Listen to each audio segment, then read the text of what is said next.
of research on aliens and aliens.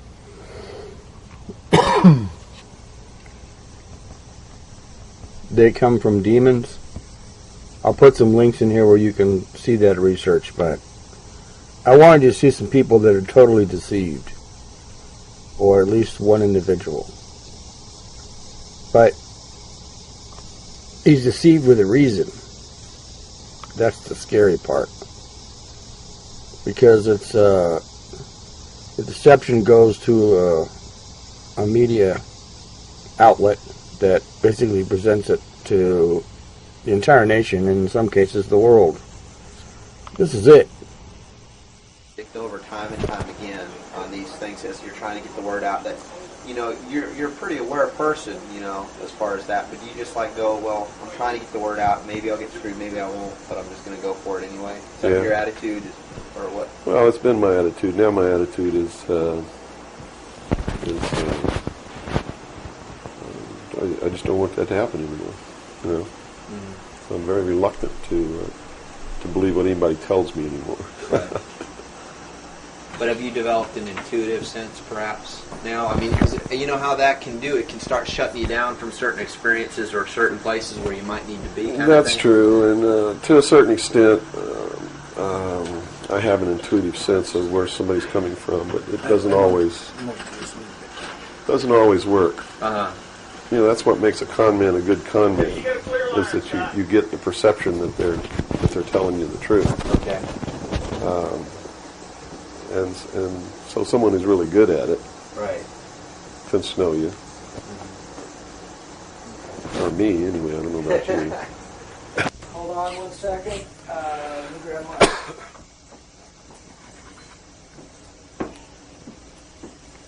Yeah, you want to wipe your face or anything? No, you got it? Okay.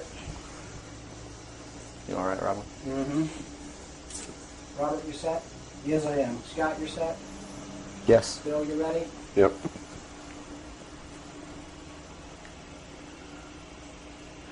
Bill, well, thanks for agreeing to the interview. First of all, a little bit about your background. You had extensive military service for many years prior to 1970, where a certain aspect of that military service kicked upstairs, so you were able to see certain things that you were not able to see beforehand. Would you tell us a little bit about that? It actually started much longer in my past than that. I was reared in a military family. My father's an Air Force colonel. He's retired now. He was a command pilot. And as a child, I remember sitting around I remember the pilots at our house sitting around the kitchen table talking about their exploits in the cockpit and what they had seen in the skies. And some of that talk involved UFOs and what some of them called Foo Fighters. And I traveled all over the world, lived on military bases for most of my life. I was really an indoctrinated individual, you might say. I was as establishment as you could get, as gung-ho, pro-government, pro-America, pro-military. And that's why I went into the military, because that had been so much of my life. I went into the Air Force. I was in the Strategic Air Command for 4 years as an aircraft and missile hydraulic technician, which is, I worked on the pneumatic and hydraulic systems of B-52 bombers, KC-135 aircraft, and Minuteman missiles. I had a secret security clearance. That's where I saw my first atomic bomb. I mean, we worked around on these planes, especially the ones on the alert pad, were always loaded, ready to go drop these bombs at a moment's notice. But while I was in the Air Force, I met sergeants, men who were older than me, and had been in the Air Force for quite a while, told me that they had participated in projects that had recovered crashed extraterrestrial craft, what you call UFOs. And they never told these stories unless they'd had quite a bit to drink. So I never really believed it. I thought, well, these guys are running a scam on me, you know, even though I'd heard about these things when I was a kid. I just still didn't believe in them.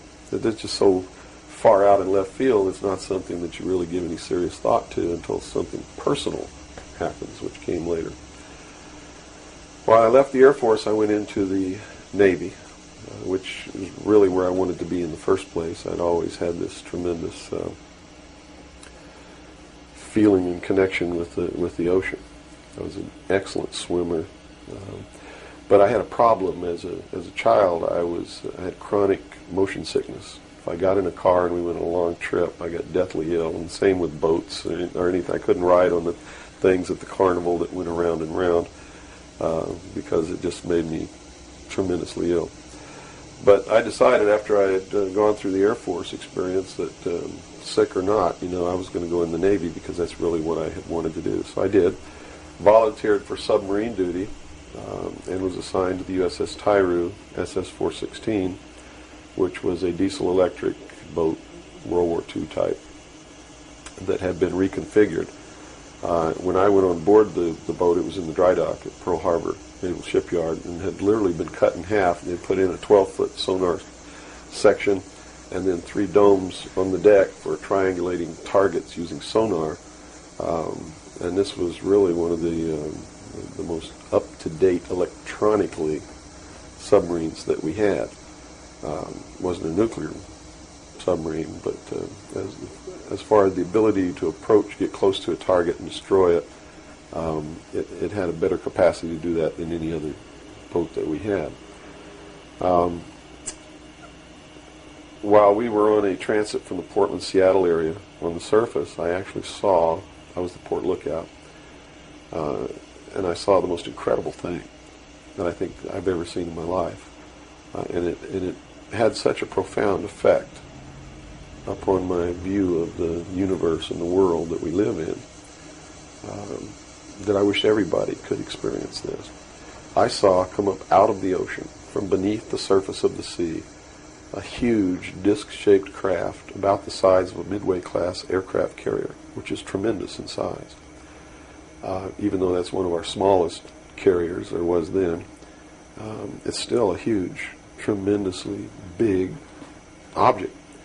Came up out of the ocean and rose into the air and tumbled on its axis and went up into the clouds, and I was awestruck, dumbstruck. And I mean dumbstruck, literally. I could not utter a sound. And my first impulse was to tell the officer of the deck that I'd seen a flying saucer, and then luckily for me I couldn't talk because on second thought that's not what I really wanted to say. Because I didn't want to be the only Looney Tunes character on a submarine with a tight-knit crew that you had to live in close quarters with, because that's a hell of a way to live. So I told the officer of the deck that I'd seen something about 15 degrees off the port bow at a relative distance of about 2.5 nautical miles. And he began to look in that area. And the starboard lookout had heard me tell him this, and he began to look over there. And while we were all three watching, either the same craft or another one exactly like it came down out of the clouds, tumbled again on its, why it did this maneuver, I don't know, but every single time it did it. It's like it came down in this attitude, and then it flipped over, and then entered the water. And the water just appeared to open up in front of it. It's just like the account in the Bible about the parting of the Red Sea. That's exactly what happened. The sea actually parted, and this thing went into the water, and then it closed up behind it. And this big spray went up into the air. But it wasn't a spray from the craft hitting the water. It was a spray from the water coming back in to fill up this hole that had been created. And again, I'm thinking, this is incredible. What are we looking at here? And it was metal. It was a machine, and it wasn't glowing or anything like that. It didn't have any lights on it that we could see. But it was obviously metal, and it was obviously a machine. And although I can't tell you that there was anyone inside of it, I believe that there was. And it did something that, as far as I knew, was absolutely impossible.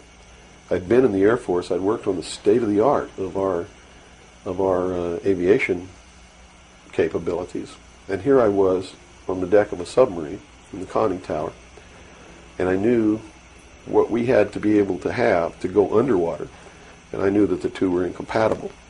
Here's something that came from under the water and flew in the air and performed maneuvers, and then came back down and interfaced with the water at tremendous speed and remained intact.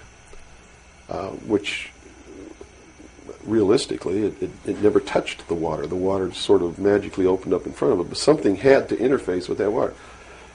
Anything that we had that interfaced with the water in that manner would have been disintegrated. It's like hitting a brick wall. So I was looking at a technology that, as far as our laws of physics and what we knew at that time, didn't exist. This was in 1966. Ensign Ball was as shocked as I was. He called the captain to the bridge. He came up with the chief quartermaster, who brought a camera. And we all stood there and watched this occur over and over again for about 10 minutes. And I still, to this day, don't know if it was the same craft or a whole bunch of different craft going in and out of the water. But it seemed like that there was a hell of a lot of traffic on that freeway right there. And we were watching it as we went by. We never changed course. We never lowered or increased our speed. We made no attempt to communicate or signal. We made no attempt to get closer. And eventually, it just stopped. We were told not to discuss it with anyone, not even amongst ourselves, which was incredible. I never had been told anything like that in my life. You can't talk about something. And to be told that we couldn't even talk about it amongst ourselves was even more extraordinary, I thought. But we didn't. We didn't talk about it. When we got to Pearl Harbor, all the time the chief quartermaster was taking pictures of this. So I know photographs were made. What happened to those photographs, I have no idea. But when we reached Pearl Harbor, we were not allowed to go ashore to go on liberty, even though we didn't have the duty. And about 2 hours after we berthed at the submarine base, a commander from the Office of Naval Intelligence came on board and debriefed each one of us individually in the captain's stateroom.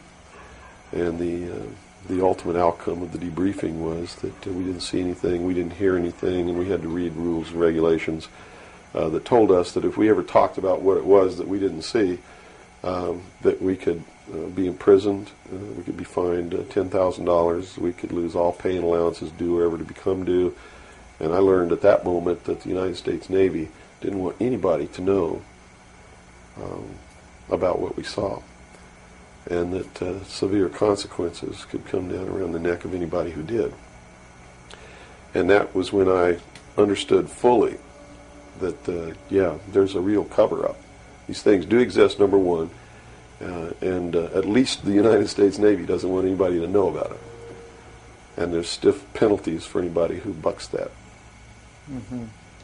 Moving forward a few years from, 1966, I believe, you gained a special security clearance that revealed to you certain documents, or were revealed to you, or that you saw, relating to this very cover-up.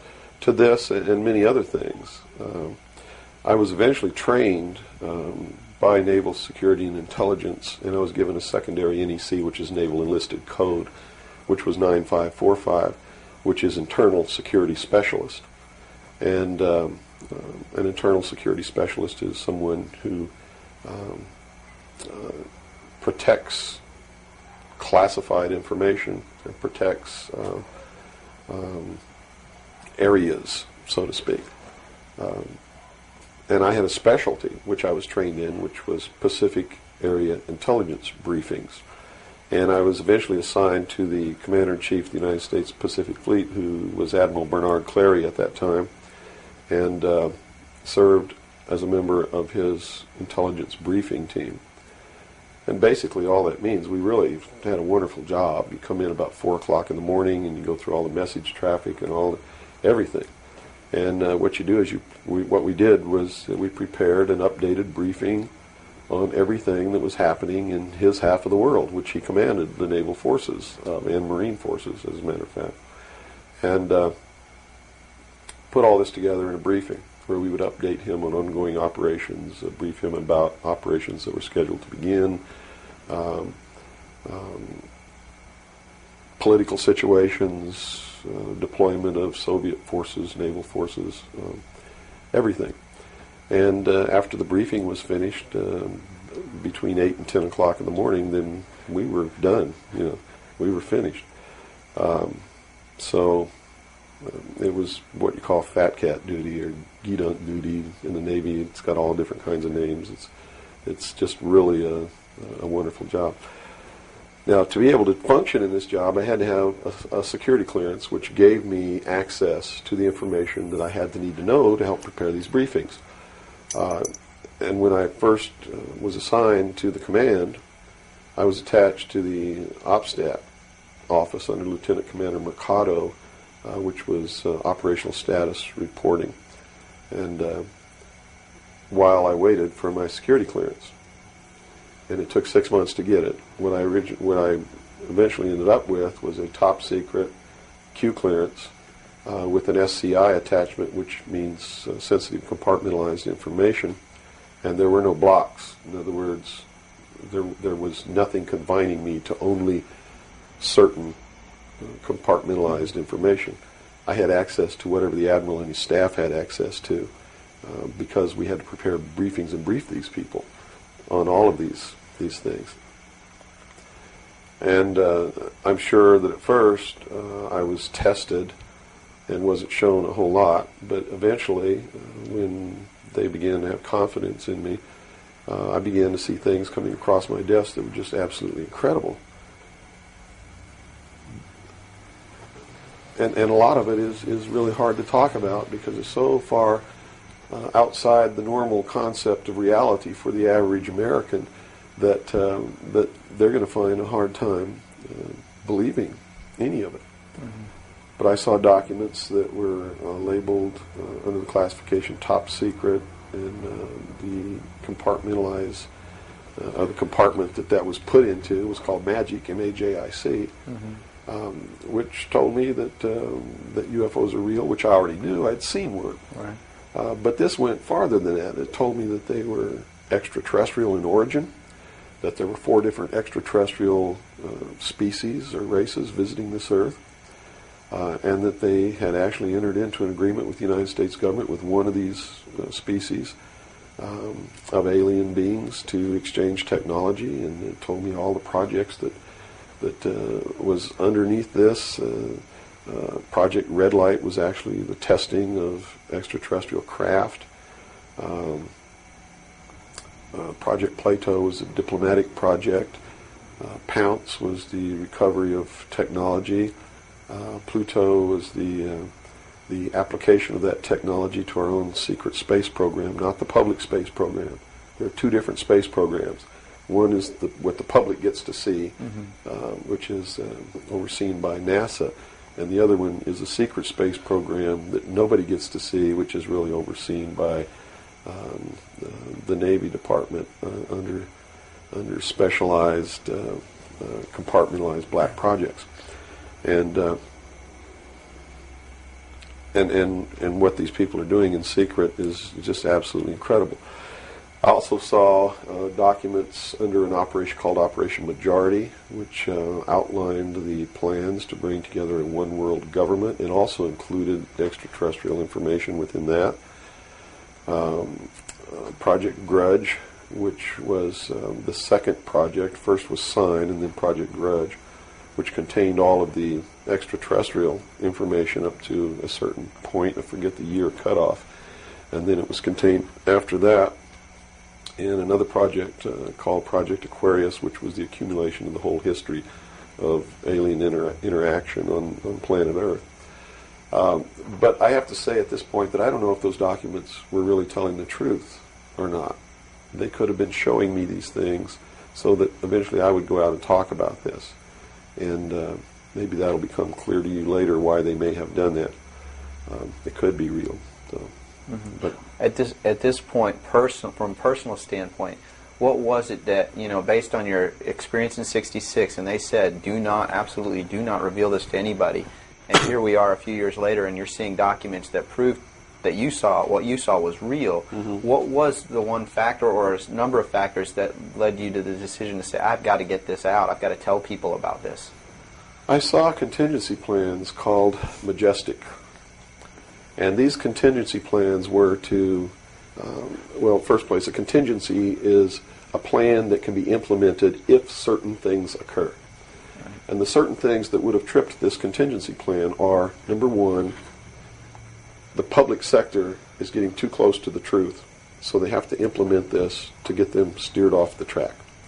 Or number two, we don't want to tell the public the truth about the alien presence, but there's so much alien activity occurring that the public is on the verge of finding out anyway. Let's tell them this story so that it doesn't cause consequences that we don't want. And that plan was called Majestic.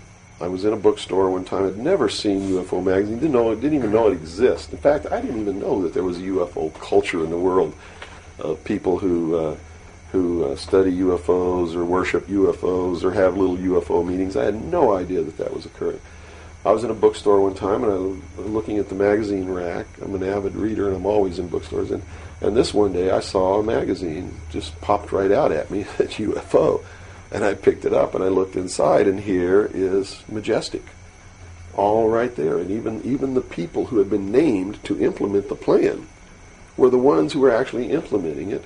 William Moore, Stanton Friedman.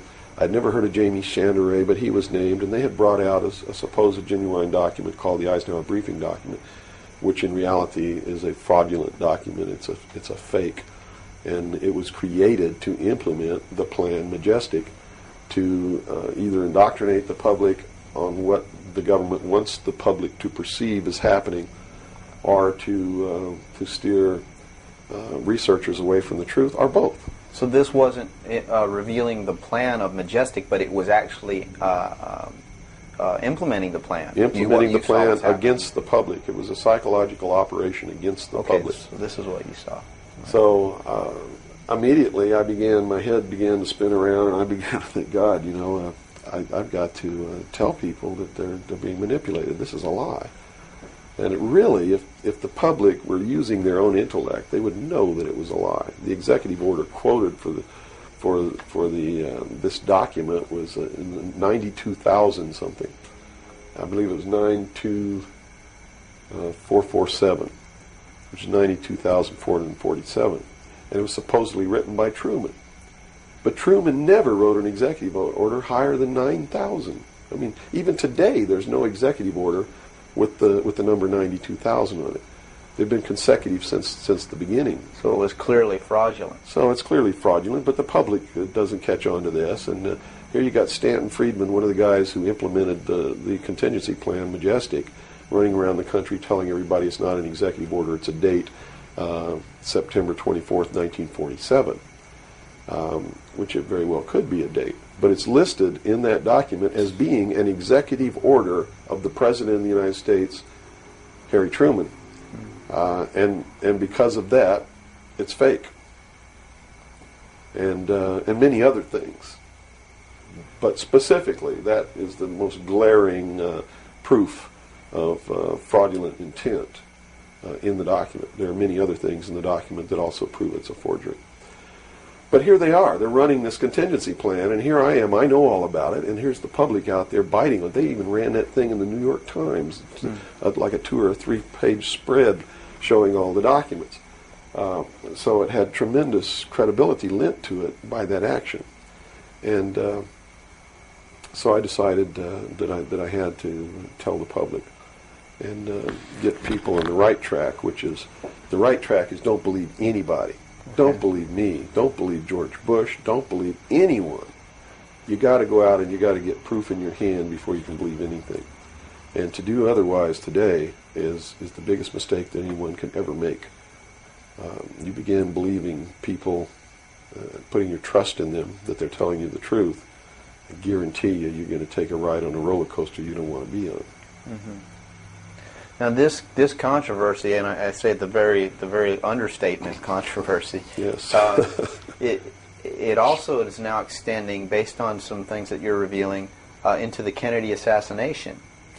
Yes, in the set of documents, which really was literally 2 or 3 file cabinets of documents, called Operation Majority, I saw documents which told me what happened in Dallas and why.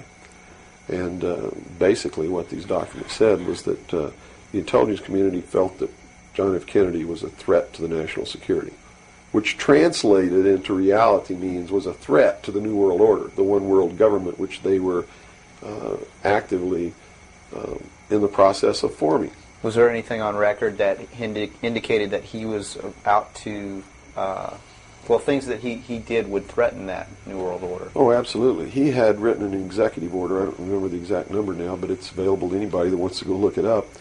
He had written an executive order ordering the printing of United States notes, which would have broken the back of the Federal Reserve, which is one of the major instruments of propelling the United States into the New World Order by destroying our economy, the basis upon which we live, the basis upon which our whole society is founded, is being ripped right out from under us.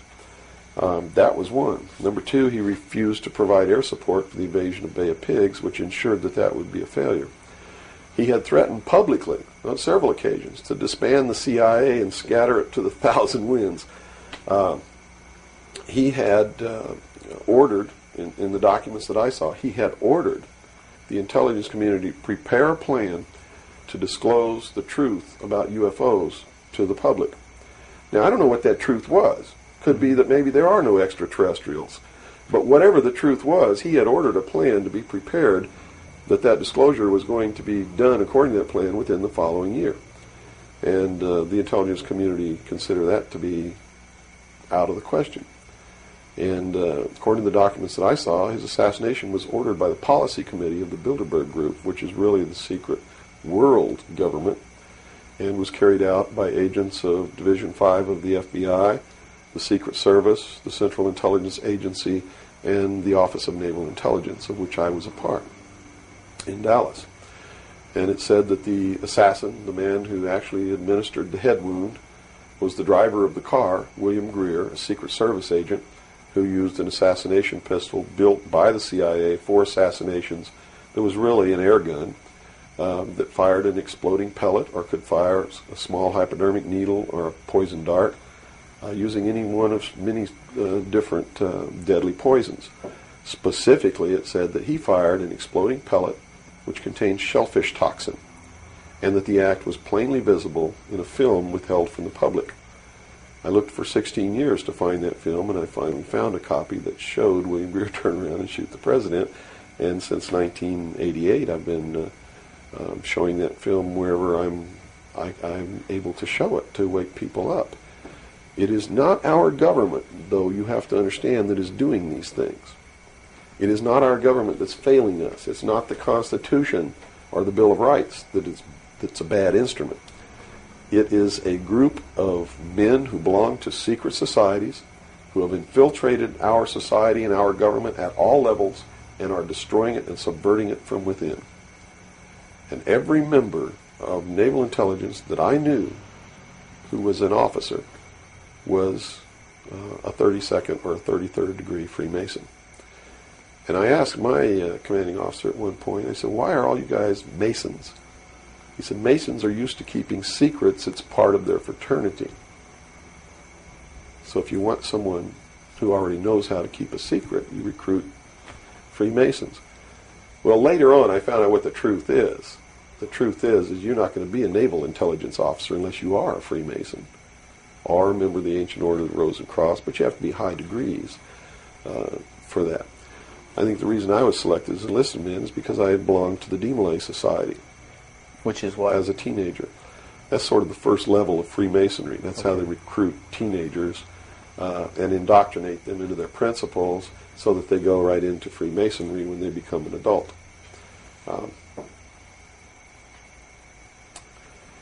So basically that's the story. Yeah. Okay. Well, based on the information that you're revealing, which would seem to be equally or if not more of a threat than what Kennedy was originally planning on doing, is actually revealing the underlying cause of all of this. Why is it that you are here today, or how is it that you are here today and you're not, conveniently taken away and put in a padded cell somewhere so that you can't speak of these things? Well, I really don't know the true answer to that question, because you would have to ask them to find out why they haven't done anything. But I can tell you this. I began to reveal information in 1976 and I was physically attacked on 2 occasions. My skull was caved in. That's what all these scars are here. On the second attack, I lost my leg. They visited me in the hospital. They had no intention of killing me. They were delivering a message to me. Shut up. And that was the message that came through loud and clear. And 2 men who identified themselves with identification cards who belonged to the Defense Investigative Service, which is really the Defense Intelligence Agency, asked me if I was going to shut up or they were going to have to do it right. And I told them, I said, you don't have to worry about me. I'm going to be a good little boy for the rest of my life, and yeah, I'm going to shut my mouth. And I did for 16 years. Kept silent until I saw this UFO magazine in a bookstore, which indicated that they had implemented the contingency plan called Majestic. But if you want to know what I think the reason is, I believe that there are several. One, they've had a plan that's been in force since the 40s to debunk, ridicule, destroy anybody who ever talks about these subjects. And the public has been thoroughly indoctrinated that if you talk about any of these things that I'm talking about, you're just another nut. So the public, by and large, doesn't pay any attention to it. So in that sense, I'm not a threat. If the president had come on television and said, hey, this is what's going on, then they would have listened and they pay attention to it. But people like me, they perceive me as being just another loony bin, fruitcake, nut, which I assure you I'm not. But that's the perception that they've been brainwashed into believing. And so that's what they believe. Number 2, I'm so much in front of the public from the very beginning when I began to talk. And that's how I protected myself, or at least that's what I thought would protect me, and so far it's proven to be right, was that if I got literally in front of the public overnight, in front of a large public, that they wouldn't do anything to me because it would substantiate what it was that I'm saying. And they certainly don't want to do that. It would also create a martyr, and martyrs create tremendously dangerous political movements that they don't want that either. So literally, within a 24-hour period, I spent $27,000 mailing a thick packet of information all over the world to people I'd never heard of, didn't know. We went down and got some mailing lists and just mailed this stuff all over the world. And so literally, when people opened these packages in their mailbox, and it was a perfect plan because they couldn't stop it. They didn't even know I was going to do it in the first place. And since we sent it all over the world, once it was out, there's no way they could retrieve it. At least no way that I can conceive of. So literally within 24 hours, I was a public presence. And people were asking all over the world, who's Bill Cooper? Is this true? Look what I got in the mail. And just literally flipped the world over on its ear. And I've been in front of the public ever since. So I think basically those are the reasons. They don't believe that the public's really going to listen to me, and so far that's been true. There is a small group of people all over the world who are awakening, who are beginning to understand that they've been living their life in fantasy land, and who are actively seeking the truth. But by and large, when the secret power structure says, as I've put in the first chapter of my book, right out of one of their own technical manuals, that a nation or world of people who do not use their intelligence are no better than animals who do not have intelligence, and thus are stakes on the table by choice and consent. They're absolutely right about the majority of people. It's one of the things that has been an illumination to me, is that they're not always wrong. And many of their goals are the right goals, but the method that they're using to reach that goal is the wrong method. In other words, if you set out to create a perfect world where there will never be any more killing, but to reach that point, you kill 2 billion people, you have become what you're trying to avoid. Right. And it can't happen that way. If you want to create a world of peace, it has to be done by peaceful methods. Means. Yeah, if you murder someone to destroy a murderer. You have become what it was you set out to destroy, and thus it wasn't destroyed at all. It was perpetuated by that very action. And that's what these men are doing. They rationalize everything they do so that they feel better about it. Mm-hmm. But what they are doing is becoming what it is that they want to get rid of. And the world will never be a safe place for anyone as long as there are men who do these things. Very eloquently said. Thank you. Now, your message to people, once again, is don't believe anything. How is it that the public can find this and search for this truth on their own if they can't believe anything or anyone? What can you do? It's all in the public sector. It's all available to anyone who actively and diligently seeks it out. Everything that's in my book, Behold a Pale Horse, is all. Everything in here, all the documents that are in here, mm-hmm. everything that's in this book is in the public domain. Can be substantiated? Yes, and I intentionally wrote this book not using anything that wasn't available to the public to show people that, yes, if I can find this information, so can you. I have tons of stuff that's not available to the public. But as you can see by reading this book, you don't need that stuff because it's what you need is available to you. Public libraries are overflowing with the proof of what's really going on in the world, but nobody really utilizes it to the extent that they're able to pick this out and put it together. Another thing I've done for people is I've put it together for them so that mm-hmm. they can see the overall picture rather than looking at small things and thinking that it's isolated. Nothing is isolated. It's all part of a big puzzle. Mm-hmm. And the puzzle is coming together. And when the puzzle is assembled, it's going to be a one-world totalitarian socialist government that nobody's going to like except the people that are running it. It's Hitler all over again. And the rationalization is we're going to create the world without war. The utopia. The utopia. But they will never create that utopia because they're not dealing with the problem that makes them want to create it, and that is the inherent flaw in each individual human being that makes us do the things that we do. Until that's overcome, there's never going to be a world without war or without rape or without killing or without robbery, and anybody that thinks that there is has already gone off the deep end. So the method is, here, I'm going to hold a gun to your head so you won't rape, you won't kill. That's right. Yes, okay, I understand. The title of your book, Behold a Pale Horse, what significance does that have? What are you saying with this title? This title is from the book of Revelations, because I have to tell you this, and you may think I'm nuts if you want to, but this is the truth. Either these men are following the book of Revelation. The book of Revelation is in the Bible. Mm-hmm.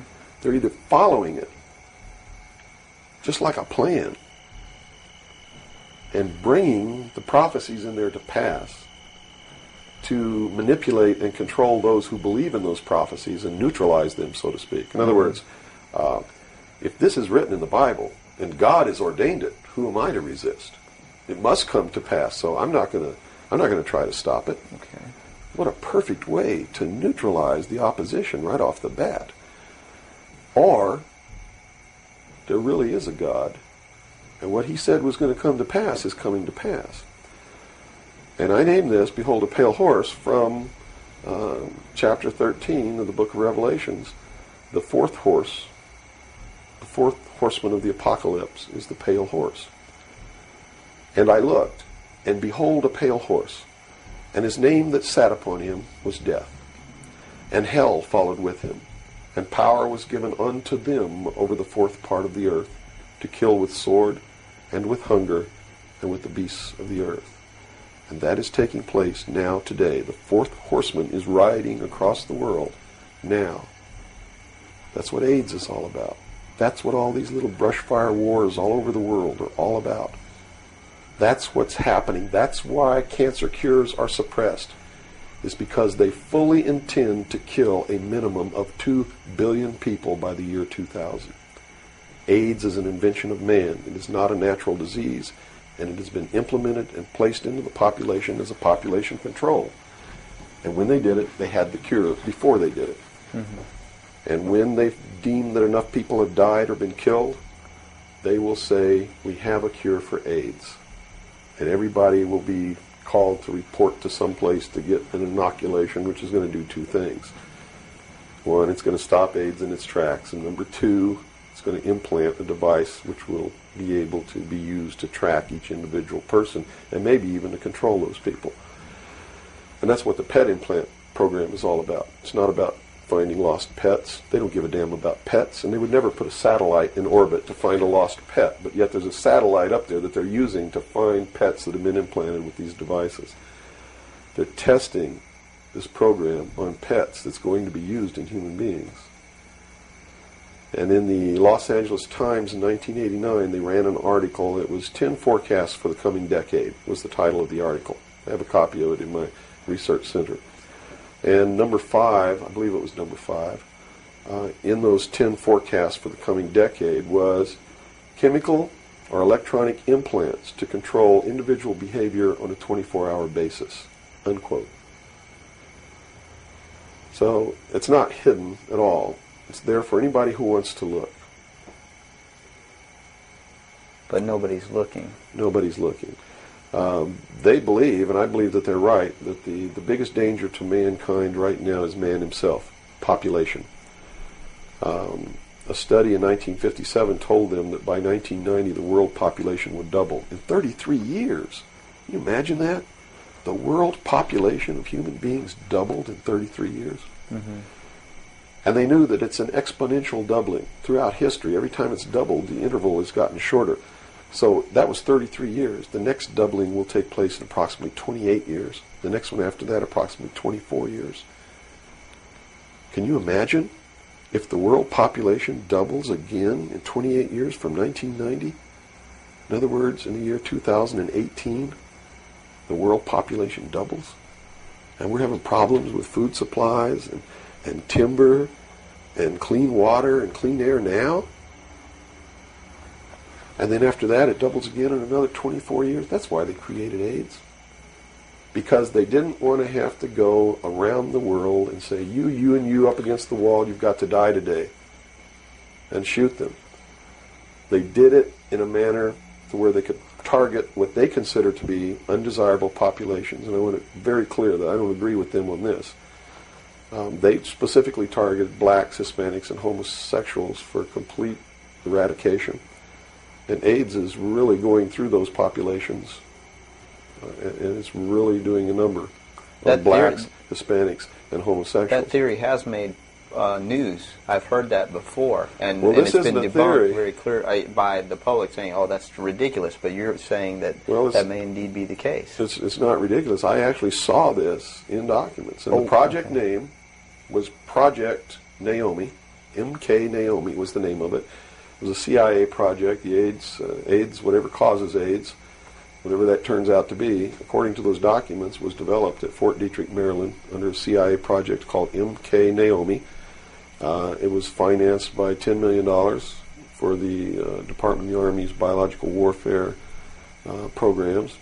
It was carried out, supervised by the CIA, carried out by scientists who worked for the Special Operations Division of the Department of Defense. And it's doing its job. And would you assume if AIDS doesn't work, there's a contingency plan for that even? Well, I think that they have other things out there working concurrently.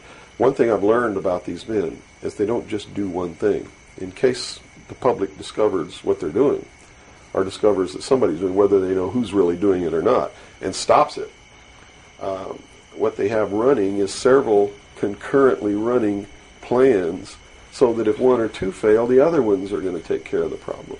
It sounds pretty hopeless. I mean, based on that scenario, is there anything, any uprising or what? Yeah, there is, but it requires that people wake up. It requires that they really learn the truth instead of live their life in fantasy land. You see, because nothing can exist without the consent of the people. Unless they buy it, it's not going to happen. And all of these plans lead to the public's ultimate acceptance of what they're going to do. In fact, they're designed to make the public ask for it. For instance, the burning of the rainforest in Brazil. I know people who are just up in arms. Stop this. We've got to stop the burning of the rainforest, which is exactly what the burning of the rainforest is designed to do. Because Brazil is a sovereign nation, right? How can you tell a sovereign nation to stop burning its own forest? You can't. What they're asking for is control over a sovereign nation by a world governing body who can then send troops, a police force, to make Brazil stop burning the rainforest, and that's why they started the burning of the rainforest in the first place. You see, they went down there and they built a road across the Amazon jungle that went nowhere. There was no reason for this road to be built. There was no place to go. It doesn't go from here to a city on the other side. It just goes across the jungle and ends. And they built this road on purpose because they knew that most of the people in Brazil are so dirt poor that they would see this road as the answer to their prayers. Free land, free timber, a way to support their family, a way to become wealthy, or at least more wealthy than they were, which was no wealthy. Mm-hmm. And that's exactly what happened. Millions of people headed out down this road and staked out some land and burned the forest and tried to grow crops. And they found that rainforest is no good for growing crops. It'll grow one crop, and then you got to go burn more trees and plant another crop because the soil is poor. And that's what's happening. Mm-hmm. And that's why the forest is being burned. And it was done intentionally to create the scream of stop burning the rainforest, so that then they could offer the solution. The solution is a world governing body that can then order and enforce that order of Brazil to stop burning the rainforest. So the green movement worldwide is now just a manipulation. Yes. Of.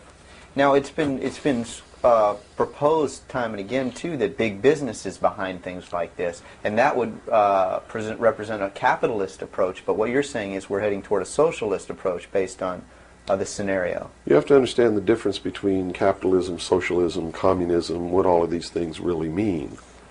You have to understand that what the difference is between right wing and left wing. People, they use these phrases all the time, and they don't even know what these things mean. And it's just incredible to me to hear a socialist calling someone else a Nazi. Because Nazi means National Socialism. So here's a socialist calling a right-wing guy a Nazi, when what he should be calling the right-wing guy is anarchist. People on the right want no control. Mm-hmm. They're really anarchists. Okay? So they would, in theory then, or in fact, be in opposition to this ultimate movement. Yes. Whereas in appearance, they would be the ones behind it. Well, when you have a misunderstanding of what the terms mean, yes. Okay. Right-wing on the far right is total anarchy. They don't want anybody controlling anything that they do, and they believe that people are responsible enough that the world can exist without government. Okay. Or the very minimal government that it would take to. On the far left, on the other hand, they believe that the government should be in total control and should be supply man with all of his needs. Well, creating a whole society that's dependent. Right. A republic is somewhere in the middle. It's governance by laws. Laws are decided by representatives who are elected by the people. And according to the theory, the representatives will do what is right, whether they get elected or not, because it's not really a democracy. A democracy is far left. People don't understand. We don't live in a democracy. This country is not a democracy. It is a republic. A democracy is ruled by the mob. The mob always votes themselves every kind of benefit that they can vote themselves. And whenever you do that, it means large, tremendously overpowering government in control. They vote themselves into dependency. That's it. They vote themselves into a dictatorship is what they do, where they lose all of the benefits that they intended to vote themselves into in the first place. Okay. And democracies are extremely dangerous to minorities, because if the majority of people don't like you, right, they're going to vote that they kill you, and they can, that's it. Democracies are dangerous. Democracies are socialists. Democracies are communism. That's what communism is. The definition of communism is everybody doing according to their talents and receiving according to their need. And it doesn't work. We already know it doesn't work. Men, by his inherent nature, is greedy. So those at the top always end up having everything, and those at the bottom end up having nothing in communism. Socialism is different. Socialism usually ends up in a dictatorship, in a very controlling dictatorial government which even owns the people that it governs, so that those who live in fear of not having are provided for what they need, and in turn they worship this oppressive government. Socialists are children who went out into the world, took a look around and said, I can't handle it, and went home to Daddy. Okay. Daddy, protect me. Daddy, feed me. Daddy, loan me your car. Daddy, tuck me in at night. Socialists are scared little children who are irresponsible, can't stand on their own 2 feet, and need Daddy to take care of them. Okay. Okay? Now we got the... But what happens when you go home to Daddy and Daddy does all these things for you? Tell me. Well, you never leave the home. You've not got no reason to. In other words, if you're being provided for in that way. You're being provided for, but what does it mean? Doesn't it mean that you have to do what Daddy tells you to do? True. Doesn't You're mean you have to under be his in rules. when Daddy tells you to be in. Doesn't it mean that you can't drive the car to the next town if Daddy tells you you can't. Doesn't it mean that if Daddy tells you to take out the trash, you better take out the trash? Are you beginning to understand the concept? When you ask for favors from Daddy, you have to give up freedom in return. Right. Okay. So socialism always leads to repression of liberty, freedom, equality. All of those things fly out the window so that you can have free health care, so that you can have a place to live but you don't have to pay the rent, so that you can have food given to you by the state. And that's where we're headed. Right in this country right now, we're almost totally socialist, and now people are screaming for a national health care policy. Right. Health care insurance. Now, the other aspect, once again, I'd like to go into is the anarchy, or the right wing, which we just into that similar... Anarchists believe that they can be responsible, that they won't hurt other people, Okay. that your freedom never ends until it begins to infringe upon someone else's freedom, and that no one should have any control over that there should be no speed limits on the highways. The problem is that, again, just like on the socialist side, you have people over here that are human, and human condition means that ultimately somebody's not going to be responsible, that they're going to drive too fast when they've had too much to drink, and they're going to kill innocent people. The answer is a balance. You know, the law of the universe says this. It's a law of physics, really, and everybody can understand it. For every action, there is an equal but opposite reaction. There can be no good unless there is evil. There can be no man without a woman. You understand the concept? Based on that, the theory of a utopia here on Earth is corrupt right away. Absolutely. It goes against the laws of physics. It goes against the law of the universe that there must be two opposing forces all the time in every instance, because that's what makes the universe work. That's what makes everything work. What we need to do is stop trying to go way over here and establish some utopia of freedoms, or way over here to establish some repression of freedom so that we make sure that we got something on the table to eat. And strike a balance between the two that works. And stop withholding information. What makes it difficult for anyone to succeed or live, or for us to really come together and have peace in this world, are all of these people who think that they are the guardians of the secrets of the ages, and have only them have truly mature minds, so only them are worthy of knowing the secrets and the real science and the real metaphysics and all of these things. So they repress it and they keep it secret, so the rest of us live out our lives and we don't know the truth of what life is really all about. Therefore, we're always stumbling over each other and getting in each other's way and doing the things that we profess that we don't want to do. simply because we don't have access to the truth. If we had access to the truth. Now, I got to tell you this. Back when these men first began establishing these societies, these mystery schools, and suppressing information, the common man was uneducated, did not have an intellect capable of understanding these secrets. They were really beasts of burden for the most part, and they lived their whole life in toil. Right. But things are not that way now. Most people have a good education. They have a good mind. They're capable of understanding if they're taught, and if they're taught correctly. And I think it's time to teach people what the truth is and quit hiding it, so that we can come together as one humanity and make a balance and live together in a balance. You know, evil's never going to disappear. Neither is good. But we can maintain a balance and life can be good. Instead of swinging back in this tremendous battle between these two opposing, radical, extreme ends of the scale. That's got to stop. I've never understood why somebody would join together in this band of people and call himself a Democrat and not vote for anybody else if they're not a Democrat. That concept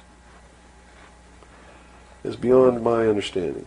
And Republicans and Libertarians and Populists and Communists and Socialists and this and that, and blacks and whites and Indians, and there are so many sects and groups and segments, and we're so fragmented that getting together is going to really be difficult. But we've got to do it. Because if we don't wake up and do it ourselves, these men who meet in secret and plot the manipulations are going to do it whether we want it or not, and they're going to do it at the point of a gun.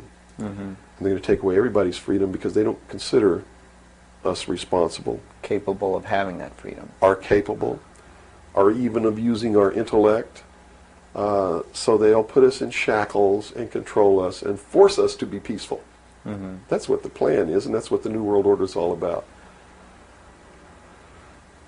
Well, we've run from UFOs right to this, and at first a person might watch this and say, "Wow, this is really strange." But where we've come down to, based on that beginning, is quite in the realm of common sense. Well, it's not strange at all. It's what they've been trained all their life, that if they hear these buzzwords, they're listening to some loony idiot talk, and it has no substance to it. Once they get into it, though, and begin to understand that everything is interconnected, it's leading us toward one end, a one-world totalitarian socialist government, and begin to see it coming to pass all around them in their life, and understand that nothing happens by accident. It's been planned for many years. Then they begin to understand that UFOs play a big role in this. Because if they're real, it's the most significant thing that's ever happened in the history of man, and may be the driving force behind locking up the human race. Because how could a UFO land in a place like Macon, Georgia, and somebody who doesn't look like us get out, walk down the street? And I'm not trying to insult the citizens of the state of Georgia. What if they landed in Newark, New Jersey, and got out and walked down the street in a society that kills people because they sit in the wrong seat on a bus? I'd assume now that they'll know about us. Of course they will. They probably already know about you if you've been exposing the truth on your show. Would you assume that our phone lines would be bugged at this point? I don't know. I doubt it. They don't really consider you to be a threat unless you develop a large political following. Oh, okay. So, unless you have a large political following, you're not considered to be a threat to them. Because they figure that the people are too stupid to listen to you anyway. And generally, they're right. So we're in the process of educating people then. Yeah. Is the best thing. Education is 60 or 70% of the battle. Yeah. Because people automatically begin to do the right things once they learn what the truth is. They're educated to it.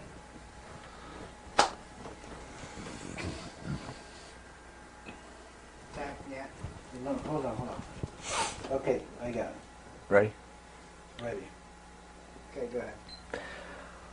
Let's go back into the Kennedy situation here. Now, the Warren Commission was highly publicized, all the things that went on there. I was shown a videotape just yesterday of was it a Zapruder film? It is the Zapruder film. Okay, and it clearly showed to me that a number of things, one in which that the film was obviously tampered with. Absolutely. But not tampered with to the point where I couldn't tell that the driver of the limousine was pulling a gun, or what appeared to look like a gun, around his shoulder and shooting President Kennedy in the head. That caused his head to snap back. Did the Warren Commission see this? It seems so. The Warren Commission never looked at the Zapruder film, ever. So they never saw it. Now, I don't know who testified during the Warren Commission about the Zapruder film, if anybody did. But I do know that later at the investigations of the House Select Committee on Assassinations, that a man was specifically hired as an expert witness to view the Zapruder film and tell the committee what it showed. And that man's name is Robert Grodin. He wrote High Treason, which is a bestseller out now on the Kennedy assassination. And he was one of the many so-called technical experts for the making of Oliver Stone's film called JFK. He's also a fake, a fraud, a traitor, a liar. He was hired by the House Select Committee on Assassinations based upon his resume, which says, very simply, that he is the world's foremost #1 photo analyst. Which is a lie. He never went to school in photography. He never was a photographer. He never was a photo analyst. And I got to tell you right now that the world's #1 foremost photo analysts are all come out of the military intelligence community, who are trained to interpret high altitude photography and learn what really is there. He never served in that capacity either. He looked at the Zapruder film and he told Congress, he told the committee in testimony, he testified, both in written and in verbal form, that William Greer never took his hands off the steering wheel. And that's a blatant lie. I mean, anybody can look at the Zapruder film and see that William Greer takes his hands off the steering wheel. And even if you couldn't see it, if they cut out the frames, you can still see that William Greer, if this were the seat of the car, is turned all the way around with his right side against the rear cushion of the front seat, looking directly at President Kennedy in this attitude, and it is a physical impossibility to have both hands on the wheel in that attitude. So we know that Robert Grodin, #1, was not who he said he was, had no expertise to be doing the job that he was hired to do. #2, even if he had no expertise, it is plainly visible in the film that William Greer could not possibly have had both hands on the wheel. So we know that Robert Grodin didn't make a mistake. We know that he intentionally lied to deceive Congress and thus the American people. And what's real strange about it is he's been very active in the research community, supposedly exposing the assassination of President Kennedy. But if you look what he does, he is constantly coming up with new theories, supposed new evidence, most of which is fake. And in his book now, High Treason, he makes a statement that Kennedy was probably hit from the front and the rear at the same time. His job is to keep the American people confused and propagate the lie that our government is no good, that it's our government who assassinated John F. Kennedy. And I'm here to tell you, it wasn't our government. It was the secret societies known as the Illuminati, the Knights Templar, the Freemasons, who assassinated John F. Kennedy. And the proof is right there for anybody who wants to see it. William Greer was a Freemason, #1. He was the Secret Service agent who shot Kennedy. #2, in Dealey Plaza, there's an obelisk, a monument commemorating the location of the first Masonic temple in the state of Texas. Dealey Plaza is on the 33rd parallel, which is one of the sacred numbers in Freemasonry. He was assassinated in a manner that assured the greatest flow of blood, which is called blood atonement, which was practiced by Freemasonry in the early days and supposedly is not practiced now. But in reality is the method of choice of execution, trial and execution by Freemasons. The Bilderberg group that orders his execution is the Supreme World Council of Freemasonry and consists of 39 permanent members, which is 3 times 13, which is also the exact number of men who signed the Constitution. 39. You see, our forefathers were also members of this secret group, and this country was founded to bring about the New World Order. And it's all in the Great Seal of the United States, which was, and that, the design of the Great Seal was made law in 1782. It's just absolutely incredible that the American people don't understand that groups of together and meet in secret and take blood oaths which say that they can be cut open and their heart ripped out of their body and their intestines scattered over the floor if they talk about the secrets. That's not a benevolent fraternity. That's a dangerous group of men. Grown men don't play games like that. They're serious. It's the secret societies who are bringing about the New World Order. They're the ones who killed John F. Kennedy. There's nothing wrong with our Constitution or our Bill of Rights. But Americans are going to be convinced that our government sucks. And that's what all this stuff is all about. So at the beginning, the founders of this country actually did create what was I guess you could say, an above-board, good government basis for a good government. Yes. They gave us every tool to ensure the success. But it was an experiment, you see, because man had always claimed that he could rule himself, but had never been allowed to do that. Even in ancient Rome, they call it a democracy. The man didn't rule himself. He was ruled by other people who made man think he was ruling himself. But the truth was, a Roman centurion could march down the street and grab anybody they wanted to and make you do whatever they wanted to, or just execute you on the spot. And that was the truth of the matter. Those weren't free people. In the history of the world, there had never been a people who were truly free or who truly ruled themselves until the United States of America was created as a republic by which we ruled ourselves through elected representatives whom we sent to the State House, either in the States or to Congress, to do it. They also gave us every tool by which we would destroy ourselves if we weren't capable of doing it. The United States and France, the revolution in this country and the revolution in France, were created to bring about governments which would function as the antithesis to the kings and queens of the world and cause them to topple off their thrones. It also gave man a chance to prove once and for all whether he could rule himself or not. And if he could, fine. That would be the New World Order. If he couldn't, they built the tools into the Constitution to allow them to take it away from us. And those tools are the creation of the federal democracy within the boundaries of Washington, D.C., and the right to contract, through which, if we were irresponsible, we would contract to receive rights from that federal democracy and thus, in return, give up our freedom. And that's exactly what's happening. It's exactly what we've done. John F. Kennedy was short-circuiting the New World Order. He had ordered the printing of constitutional money, United States notes, which would have destroyed the Federal Reserve, which is not an agency of the United States government. It's a private corporation owned and operated by the world bankers, controlled by the Illuminati. And its purpose was to destroy the middle class in this country and thus our economy, and throw us at the mercy of the New World Order. And we see this unfolding now. You see it unfolding now. You are seeing, and I predicted this well in advance, you are seeing the destruction of the economy of the United States. And it will continue. It will not get better. It's downhill from here on out. Unless we nationalize the Federal Reserve, lock up the criminals who own it, cancel the debt, and bankrupt the Illuminati, which is exactly what we ought to do. Print constitutional money, which cannot be usurped, which cannot lead to our destruction, and go back to what we're supposed to do. And quit contracting for benefits. We're escaping from the laws of nature, and there's a terrible consequence for that. Mm-hmm. Terrible consequence. We have to function within the laws of nature.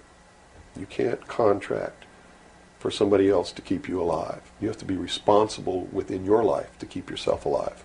Mm-hmm. And if you can't do it, then you have to die. That's the law of nature. You see. Kennedy also did a lot of other things. I mean, he was a believer in the Bible. These men who are bringing about the New World Order don't believe in the God of the Bible. They believe in the God of light, Lucifer, the angel of light, who was flung down to the earth and became the Lord of the world. That's their God. That's why everything they do goes against what people know to be the right thing to do. They believe that man was held prisoner by a vindictive, cruel God named Jehovah in the Garden of Eden. And that Lucifer, through his agent Satan, set man free from the bonds of ignorance to which he was chained to the Garden of Eden, and thus brought the gift of intellect, wisdom, to man, and thus is the true benevolent God. And man, with his intellect and his wisdom and his knowledge, will create technology which will elevate man to the position of God. And all this is allegorical. Don't take the story literally, you see, because it's all allegorical. They believe that intellect, reason, is the light, is the true God, is what makes man God. And I'm not going to debate the right or wrongness of that, because who the hell knows. But I can tell you that they pervert whatever it is that might be divine about their philosophy by becoming what they profess to destroy. To destroy, yes. And so, in their zeal to bring about the New World Order, they destroyed the political will of the nation when they assassinated John F. Kennedy, which has furthered their goals, because it made a lot of people feel so helpless that, God, if they can kill the president, who am I? You know, what can I do? I'm just one lonely, helpless person. So they quit voting. They abdicated their power. And, of course, through agents like Robert Grodin and many others, Oliver Stone, they're being convinced that our government sucks, that our government is the problem, that the Constitution doesn't work, that the Bill of Rights aren't real. We're playing right into their hands, in other words. We're playing right into their hands, because there's nothing wrong with the Constitution or the Bill of Rights or our government. It's the people. You see, it's been infiltrated. And from within, they are eating at the heart of this nation like a cancer, this secret society. They are destroying it. They are subverting it. Our Constitution has not been allowed to work since 1945, and maybe even earlier. And they have been working behind the scenes to bring about a one-world, totalitarian, socialist government with the Communist Manifesto as its platform, through the United Nations, which was created by this nation from an older organization called the League of Nations, which was the original foundation. And at the highest levels of our government, the Constitution's already been scrapped, and they are working under the aegis of the UN Participation Act and the United Nations Charter. Which says what? Which says that there are no rights, there are only what you call privileges. And privileges can be granted or taken away at will by the state. Quite a frightening scenario. It's a very frightening scenario, and people better wake up to the fact that unless they wake up and do something about it now, there's only going to be one alternative. And that's either take up arms, restore the Constitution, and the blood will run in the streets of America, or reach down and put the shackles around your own feet and march off into slavery peacefully.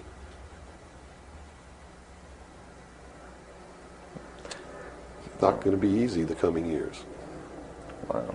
Now, historically, this may or may not relate, but at least modern world, contemporary world history does not include the stories of Atlantis and Lemuria that go predate.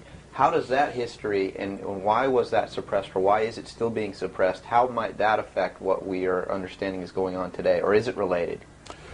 Well, I'm not sure if a place called Atlantis or Lemuria ever existed or didn't exist. I don't really know.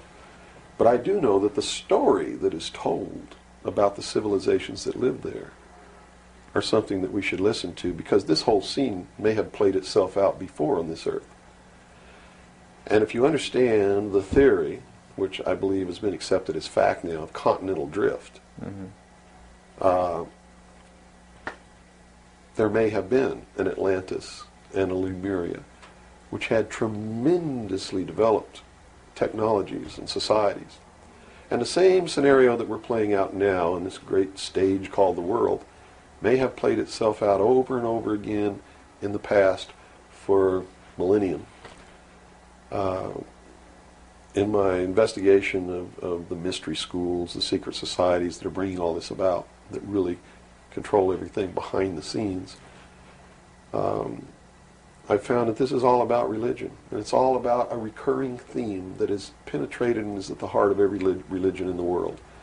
And that is a creator or a creatress who has a son that is sacrificed and then is resurrected and saves the world or saves humanity. It seems to be an archetype that is within us. And so that you don't go flipping out watching this tape. I'm a Christian. I believe in the teachings of Jesus Christ, even though it may turn out that he may have never lived.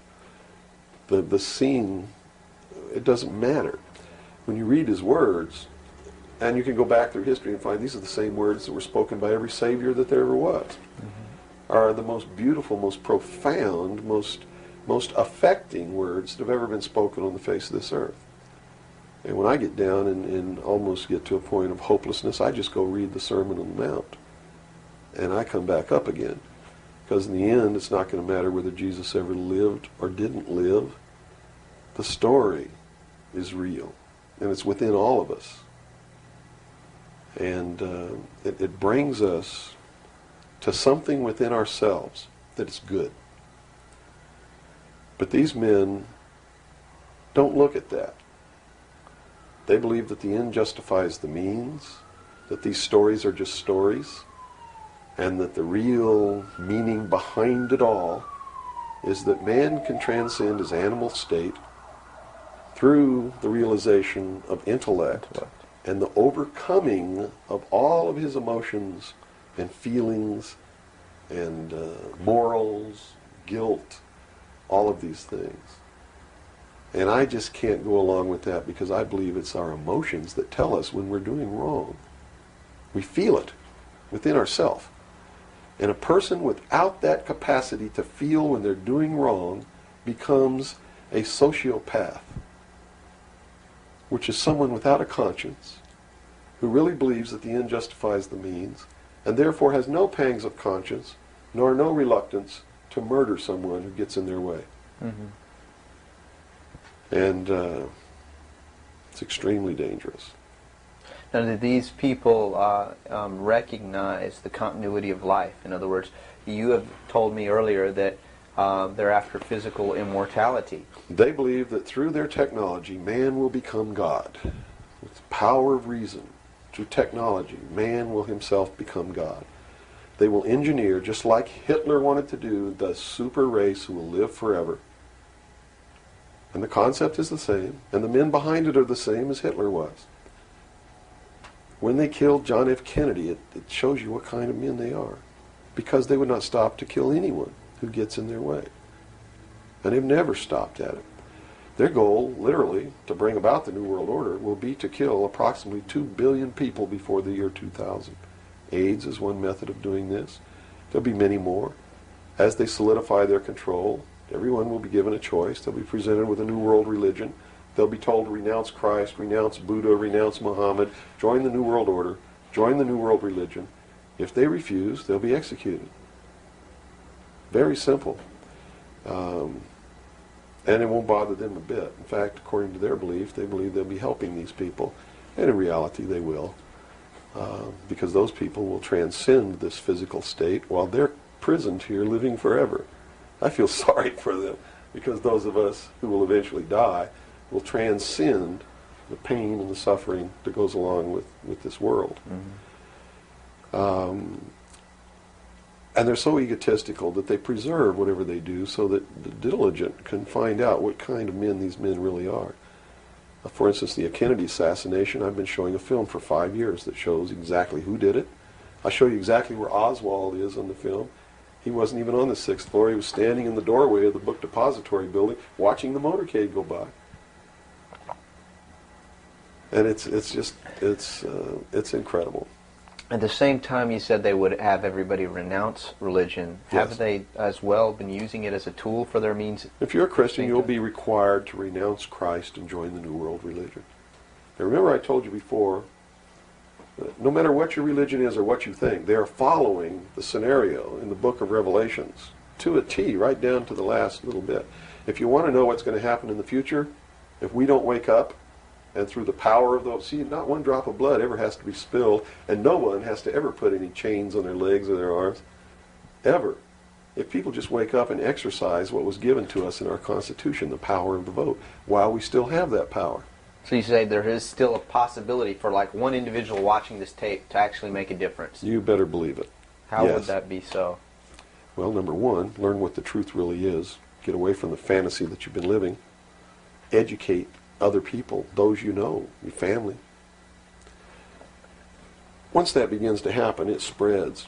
And then if the people decide that they don't want what they have in store for us planned, just through the power of the vote, they can make this country and the world whatever they want it to be. Whatever they want it to be. And there are no limits on that, except to understand that you can never make everything all right, and you can never make everything all bad. Both must exist, and we must maintain a balance. Mm-hmm. And we must become responsible. If each individual on this earth learned to walk in a divine state of grace, responsible for themselves, their family, their city, their state, their country, and for the world, And to the laws of nature? and to the laws of nature, and actively participate in solving the problems of yourself, your family, your city, your state, your country, and the world, there could never be a group of men meeting behind closed doors in secret that could ever control anybody. But by abdicating responsibility, by not walking in that divine state of grace, makes possible anyone meeting behind closed doors to bring about the world that they want. And the world that they want may not be the world that you want, or that I want, or that these people watching might want. Mm-hmm. If you don't participate, you can't complain. If you don't help cook the meal, you got no right to bitch about it. You got to sit down and eat what's put on your plate. Mm-hmm. If you don't like that, then you should have been in the kitchen helping to prepare the meal, helping to plan it, helping to prepare it, helping to serve it.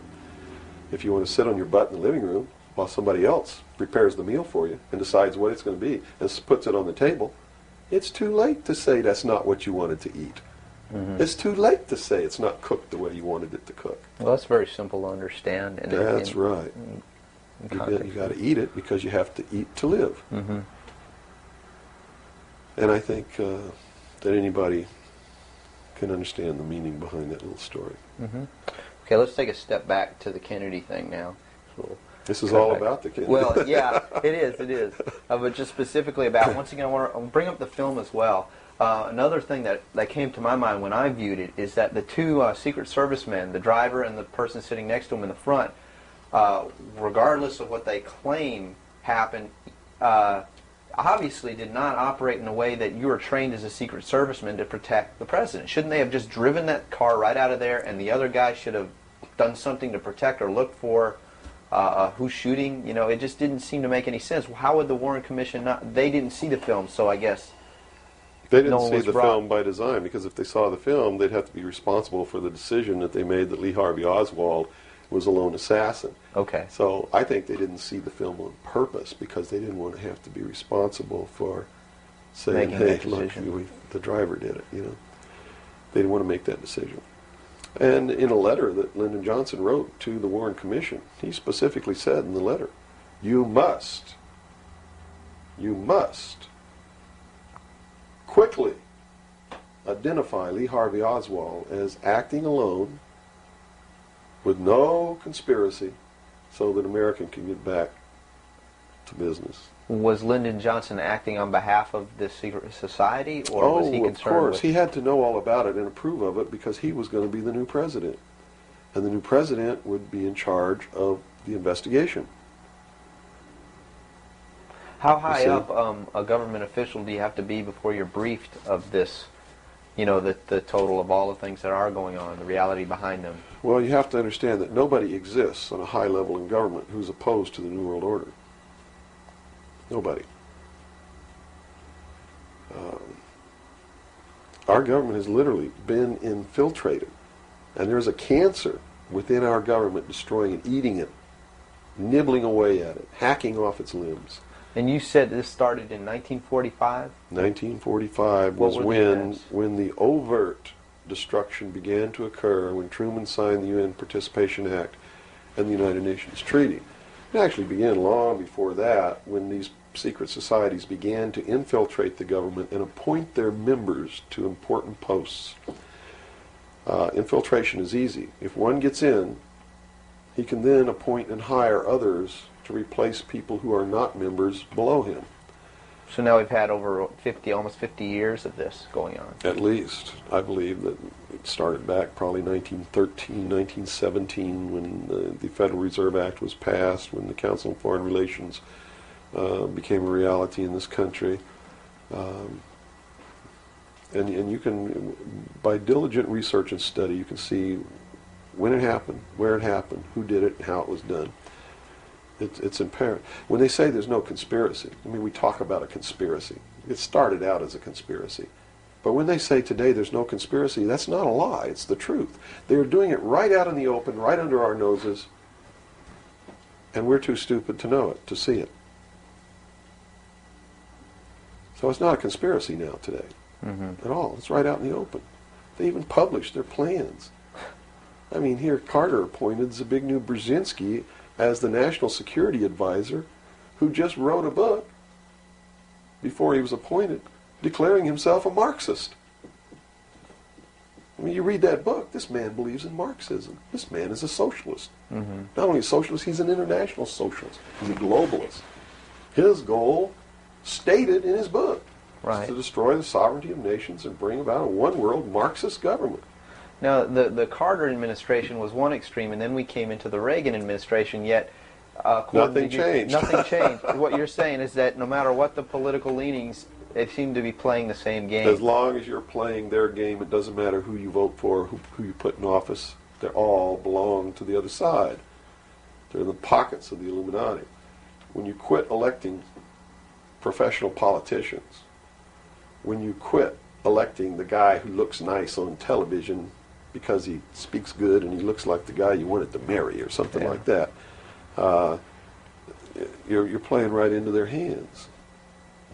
You know, they've made it so impossible for another Abraham Lincoln to get elected to the office of president that it's a wonder that we even have a chance at all. We need to send people to Congress and to government who are going to clean house. Kick all the members of secret societies out of the bureaucracy. Lock them up. Try them for treason. Because they are traitors. So one thing that may help is term limitations. We must have term limitations, and it must be only one term. And forget all this nonsense that anybody goes to Washington and don't know what's happening. They don't know what's happening simply because they haven't taken the time as citizens to understand how our government works before they ever go to Washington. You see, it should be a process that starts in infancy. It works its way up. And everybody should be taking part in the government. Now, if someone came in to office with this kind of knowledge and with this kind of intent to really push these people out, would they not be eliminated immediately? Not if they have the people behind them, because what the people would do in one fell swoop, in one election, would elect people who've never served in government before, kick the incumbents out, send citizens to Washington. And here's the way it has to be done. You know, right now, you don't even pay your congressman. You know who pays your congressman? The federal democracy of the District of Columbia. The federal government pays your congressman, who's supposed to be representing your state and you. The federal government is a foreign country to your state. Why should he represent you? Not only that, but he moves to Washington, D.C. He maintains a residence here, but he doesn't live here. And as long as you re-elect him, he continues to live in Washington, D.C. forever if you keep re-electing him. So they lose all touch with what's back here. They're paid by a foreign government, the federal government. They're not paid by the sovereign state of Georgia or by you. They have to be paid by you. And they have to live here. They can't move to Washington, D.C. They go to Washington, D.C. for one term. Okay? One term only. When that term's up, they have to come back. And you don't pay them exorbitant funds. You pay them just enough to live on comfortably while they're there. No fancy giant cocktail parties, none of this crap. And you take care of their family. See, they don't take their family either. That's the other clue. They leave their family here, where they live. You, the people of Georgia, take care of their family and their business or their farm or whatever it is they have while they're gone. Now do you think they have a vested interest in representing you? They sure would under those conditions. Yeah. But under the conditions they go under now, they have no interest whatsoever in taking care of you. Now let's look at the current. They're taking care of themselves. The current crop of presidential candidates. Is there anybody even running that represents something that we're talking about here? No, all of them are New World people. Songus, in his book, even everything that he's written touts the New World Order. All of it, right for Songus's literature. You're going to see New World Order, New World Order, New World Order, New World Order. Clinton, the governor of Georgia, was selected in 1991 by the Bilderberg. Governor of Arkansas was selected in 1991 by the Bilderberg group in Baden-Baden, Germany, to be the new president of the United States. Remember what happened to Gary Hart? What did he do? He went out on a boat with a woman who wasn't his wife, and he was destroyed. Look at Clinton. What's happened to him? Nothing. The press is on his side. They're helping the guy. You know why?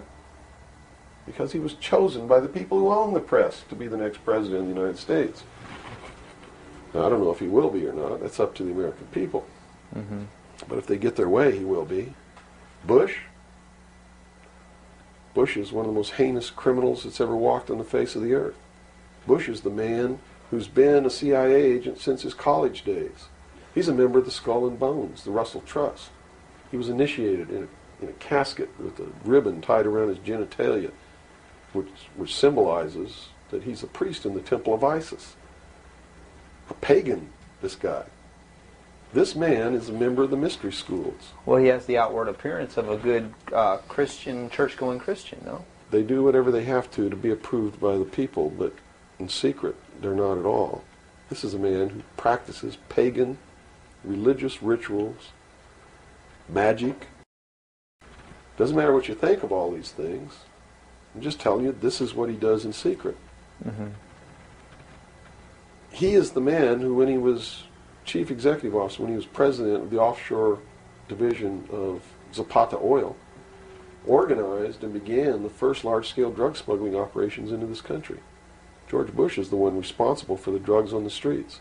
And the war against drugs is not a war against drugs, it's a war against the Bill of Rights. We've already lost the Fourth Amendment in this war. That's true. And we're going to lose everything else. You watch on, it amazes me, people watch on Saturday night, cops, top cops, tough cops, 911.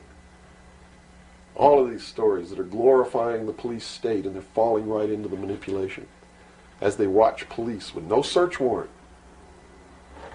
with no court order, break down people's doors, tear out their walls, rip open their mattresses. All in the name of the war on drugs. Pretty sneaky. It's pretty sneaky, all right. You see them stop people in the streets, and the guy's got $400 in his pocket. They don't press any charges. They didn't even have any reasonable suspicion to stop the person and search him. And what do? They take their money. And they don't give it back. And America's watching this. And the stupid idiots, yes, you stupid idiots, you sit there and watch it, not realizing that when you take away that man's freedom, you've also taken away your own. You see, because they can do the same thing to you. Just because you talk a way that they don't like you talking, or because you wear red shoes and they don't like red shoes, they can do the same thing to you. And under the new law, without a court order, without a search warrant. They can break down your door. They can rip open your mattresses, your couches, your walls. They can trash your house. All in the name of the war on drugs. And let's say they don't like the color of your shoes. All they have to do is drop a little pouch of cocaine in your living room, behind your couch, and find it and say, aha, you're a drug dealer. What happens then? Now they can confiscate your house, all your possessions, all your property, all your bank accounts, all your cars, boats, vacation cottages, whatever you have, and they can auction it off within 24 hours without ever even pressing charges against you. Without a court order, without due process, without just compensation. And there's not a damn thing that you can do about it. Not a damn thing. At least right now. At least right now. And the reason you can't do a damn thing about it is because you're the one who brought it about through your stupidity. You're mentally crippled. You're operating from a position of ignorance, apathy, abdication, irresponsibility. And we're losing our country, our freedoms, everything. Now, these are strong accusations of the American public. What do you hope to accomplish by angering the very audience that you want to watch and listen to you? Go prove me wrong. Go make me the idiot. In so doing, you're going to find out what the truth is, and maybe you'll wake your up. And if you do, maybe we can save our country. Because I don't really care at this point whether you get mad at me or not. My country's disappearing. My freedoms are disappearing. My daughter's going to live as a slave in the New World Order if you people don't wake up and help me. So, if I had a 2x4, literally, I would smack you upside the head with it. I don't care if you get mad at me. It's beyond that state. You know, I'm willing to put my life on the line. Why would I care if you get mad at me? Mm-hmm. You know? People say, well, don't you feel threatened? Don't you feel like your life is in danger? Are you kidding? You're the people who sent your sons and daughters to fight an illegal, immoral, unjustified war in the Middle East? And that didn't bother you a bit, that they might have got killed over there, and you're worried that I might get hurt or killed? Right here, really defending my country? Really fighting in defense of the Constitution? Right. You brought up the Persian Gulf War. That's something that's still on a lot of people's minds. Based on what you're saying, what was the reason for that war? They should feel really guilty. They should feel really bad about that. I mean, what about a Saddam Hussein that everyone seems to agree is you know, the evil man here, that we had the right to go in and punish, destroy, or whatever? Well, it's funny that the man who purported to want to destroy Saddam Hussein was the man who really built Saddam Hussein when he was in the Central Intelligence Agency. We have been building up Saddam Hussein's arsenal. His technology comes from us in the Soviet Union. We built him up to create that war. We did it for a purpose, and the purpose was, look at this. If George Bush knew what he was doing, how come he didn't know what he was doing? Here's what he said. We've got to send troops to the Middle East because we can't afford to pay $26 a barrel for oil. That's on tape. Next he comes out and he says, no, it's not about the price of oil. It's because Saddam Hussein's not going to stop at Kuwait. He's going to go into Saudi Arabia, and those are our friends, our buddies. So we got to go defend Saudi Arabia. And then James Baker says in a press conference, nope, it's not about Saudi Arabia. It's not about $26 a barrel for oil. It's about jobs. Folks, we're going to get you a job, and to do it, we're willing to kill your sons and daughters. Yes, sir, we're going to send them off to get killed so that you can have a job. Prosperity. That's what it's all about. Well, what was the actual scenario if we hadn't have gone in? Well, see, that's not the end of it yet. Then George Bush comes out and says, whoa, the White House is flooded for telegrams. They don't want their sons and daughters to get killed for a job. It's not about jobs. It's about naked aggression. Yes, sir, there's a little Hitler over there called Saddam Hussein. Yeah, and we're going to go destroy him because the world doesn't need another Hitler. Never mind Pinochet in Chile, who's another Hitler. Never mind all the other Hitlers in the world. Was that Never mind Tiananmen Square. Well, then, you know, then people would say, well, the American government's not interested in that because money is not in you know, it's the oil here. We're talking about money. No. So you're saying it's not even that. No. They've been planning this war for years. In fact, Arco Press wrote a book about it.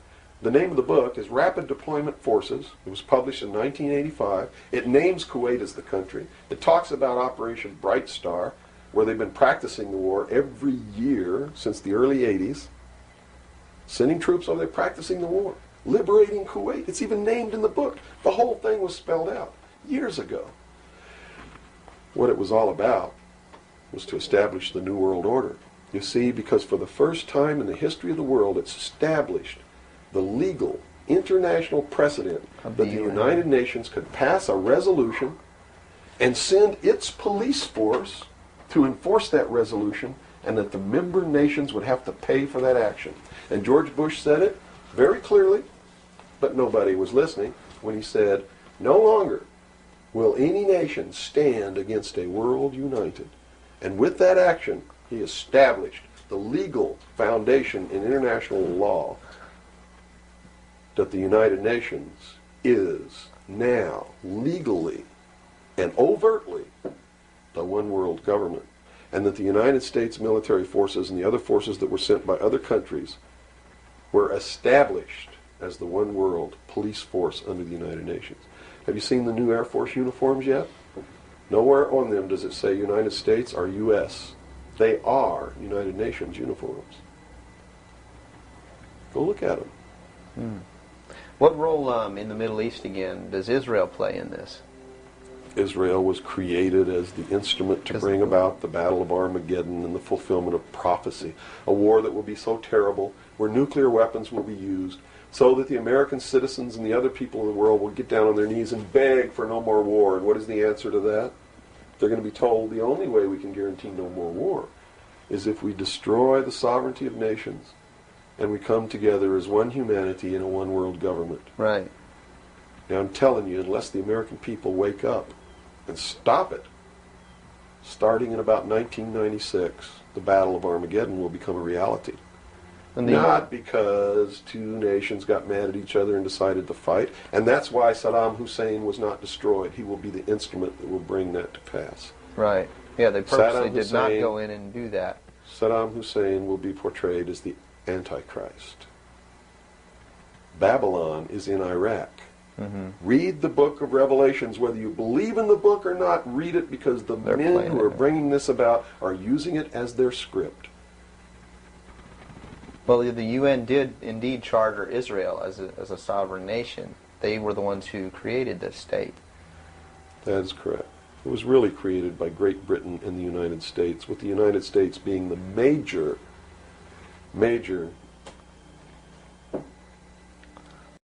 instigant. Okay, and the Jewish people were then being manipulated into believing it was for some other reason. That's correct. They've always been manipulated. And I get people who still come to me all the time and say, Bill, you're all wrong. It's the Jews. The Jews are subverting the world. Man, it's not the Jews. It's not the Catholics. It's not the blacks. It's these men who belong to the ancient mystery schools, who meet in secret and decide the fate of the world.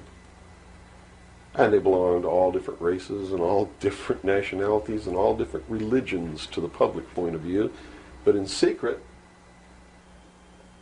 it's a different story. How about the European community? Here seems, based on your theory, another group of sovereign nations coming together to form one government. The European community, the EEC, was created by the Central Intelligence Agency, working through a lodge in Italy called the P2 Lodge. Propaganda 2 is the name of it, which is the intelligence arm of the Vatican, and Prince Bernhard, who is the leader of the secret World Council that controls these secret societies around the world, called the Bilderberg Group. And that's the truth of the matter. And well, during its creation, they just threw out Margaret Thatcher. She was really opposing this. Yes, she was, and that's why she got ousted. Okay. So did the Shah of Iran. So did Marcos. Anyone who opposes it gets ousted.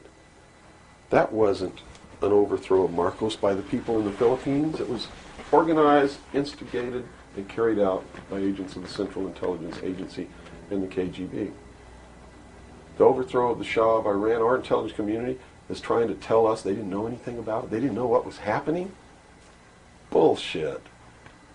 They organized it. They instigated it. They are the ones who caused it to come to pass. Mm-hmm. You see, because we didn't have a national security agency or a central intelligence agency before the UN Participation Act was signed. And these organizations were created to bring about the one world government, the New World Order. And it had to be done in a manner that the people would not know that it was being done, and the only way they could do that was hide it behind the veil of national security.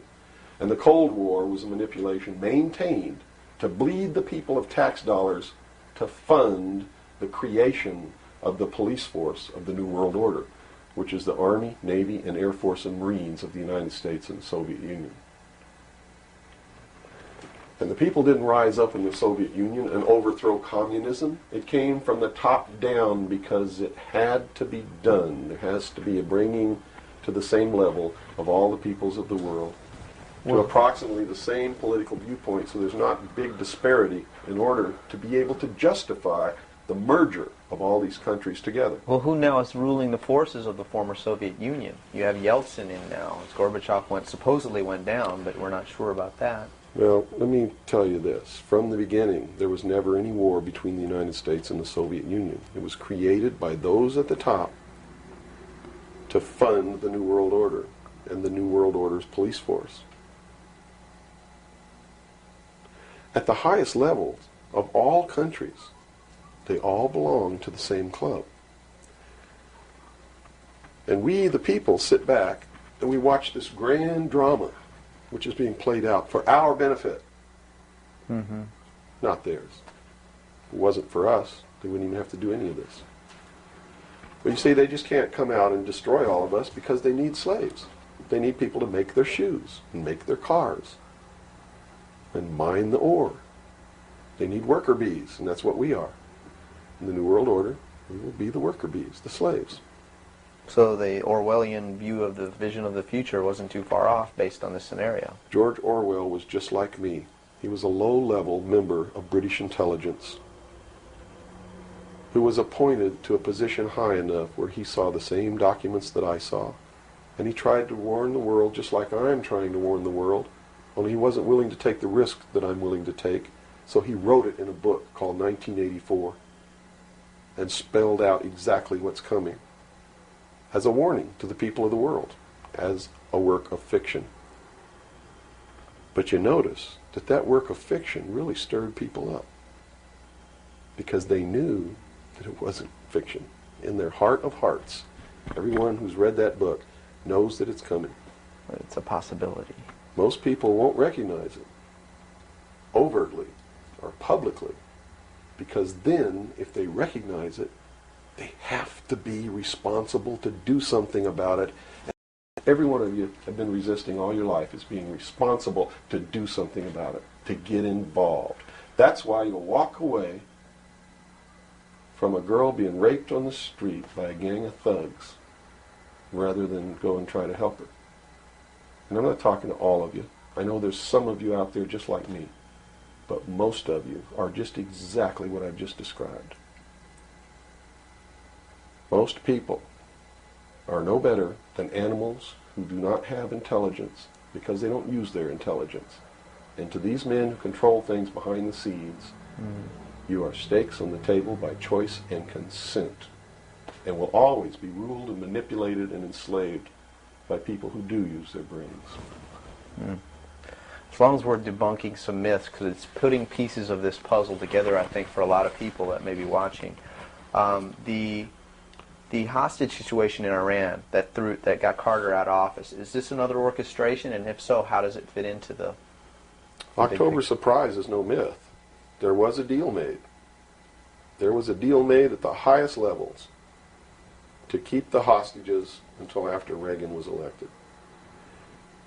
Do you really believe that it was an accident, that it was a coincidence, that 30 minutes after Ronald Reagan was sworn in, took his oath of office, the hostages were released? Did they want Carter out? Are you really that naive? I can't believe it. Did they want Carter out? Yes, they wanted Carter out. They wanted Carter out. He wouldn't play by the rules? Or what? I don't know why they wanted him out, but they wanted him out. Carter was ineffective. He did not have the support of all the American people. They need people who can manipulate the American people so that they have their support. My message is to you is don't support anybody unless they're doing what we know to be right. Don't believe them. Don't fall for the manipulations. Double check everything they say. And that means you can't rely on the media as it is today either. Oh, of course not. All the media in this country, radio, television, and print, is all owned by 5 corporations. All of these corporations that own the media are owned and controlled, and members of the Council on Foreign Relations sit on their board of directors. Can you name those 5 corporations? Is that... Not off the top of my head. Okay. I could try, but I don't want to take a chance on being inaccurate. But you can trace that yourself. Okay. Remember, if you go down and you trace the ownership of a station or a newspaper, and you get to a corporation, remember that somebody owns that corporation, and it's usually another corporation. But when you trace the interlocking of all these things, when you get to the top, there's 5. And all journalists know that there's some things you don't write about, and you don't talk about, because you'll lose your job. And that's where the control is. And that's why they pay anchormen like Dan Rather $2 million a year. Because he doesn't question them. He knows that if he goes against them, he's going to lose $2 million a year. Do you think a man that looks pretty and sits in front of a TV camera for the 6 o'clock news is worth $2 million a year? No way. I don't care how long he works, and I don't care what he does. There is no job worth $2 million a year. That's why they pay athletes these fantastic salaries. I was listening to the radio the other day. They just contracted to pay one player on one team $6 million a year. Can you believe this?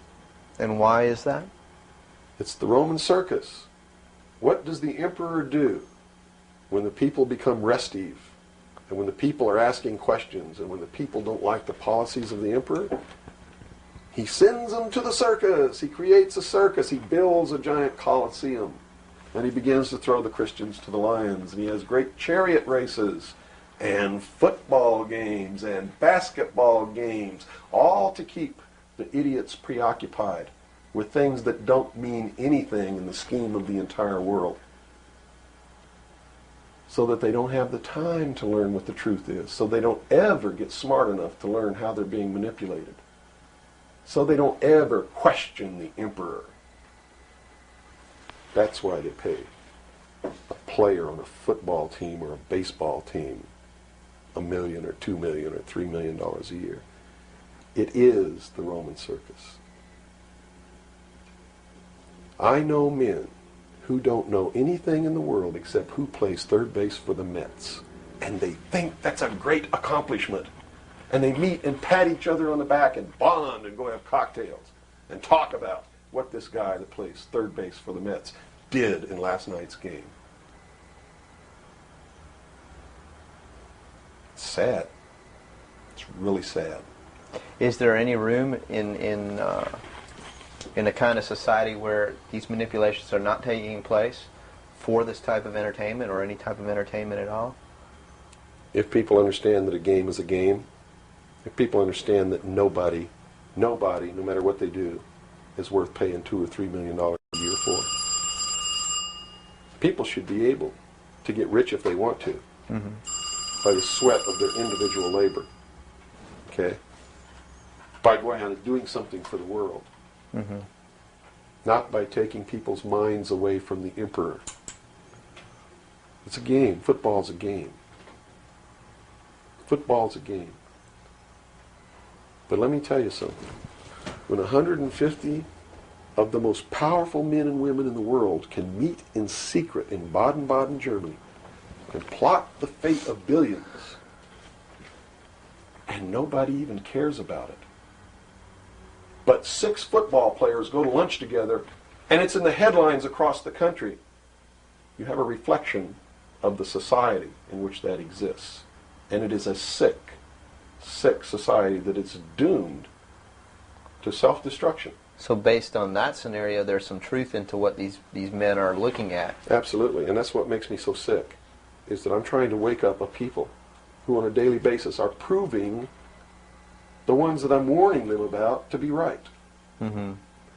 Well, so that even though a minority, there are people out there that you recognize are awake to this, if they don't do something about it, they will lose that ability to be free in that way. That's correct. Whether they might think, well, I don't need to worry about it because I know what I know and I'm fine. That's It doesn't right. work that way. There's a connection here to everything. That is correct. That is absolutely correct. A nation of people who are willing to send their sons and daughters that they profess that they love to a foreign country to die, and they use the excuse to themselves that they're sending them off to defend our country, and they know damn well that's a lie, are doomed. It's funny, there's a parable, you said Ben Franklin earlier was even a part of this. Yes. A parable of Ben Franklin, I don't know if you're familiar with it. He paid too much for the whistle. He came up when he was a young boy. Are you familiar with that parable? No, go ahead. Where when he was a young boy, he was given an allowance. And, you know, it was a decent amount of allowance. And he was going to the store to get a toy. You know, he was very excited about that. And along the way, he met some boys who had this whistle, you know, and he saw that, and he saw the little boys blowing this whistle, and he thought, wow, the greatest whistle, this is the greatest toy. He really wanted this thing. So without asking, he gave all his money away, you know, to these boys for this whistle. And he went home, and sure enough, he got very bored with it, and he had no more money to buy something that was really, you know, worthwhile to him. Sure. And so from that point on, he had a saying that said, you know, don't pay too much for the whistle. And I think somehow that relates here. He's also the one, when the Constitutional Convention was finished, when they wrote the Constitution and signed it, when it had been signed, he walked out the doors. Someone outside, I forget who it was, I believe it was a reporter for one of the newspapers in the 13 colonies, asked him, he said, what have you wrought, Ben? Ben looked at him and he said, a republic, if you can keep it.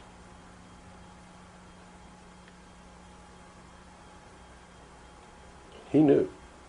He did. And that's a good place to end. Yeah, I think so. That's a great ending. Wow.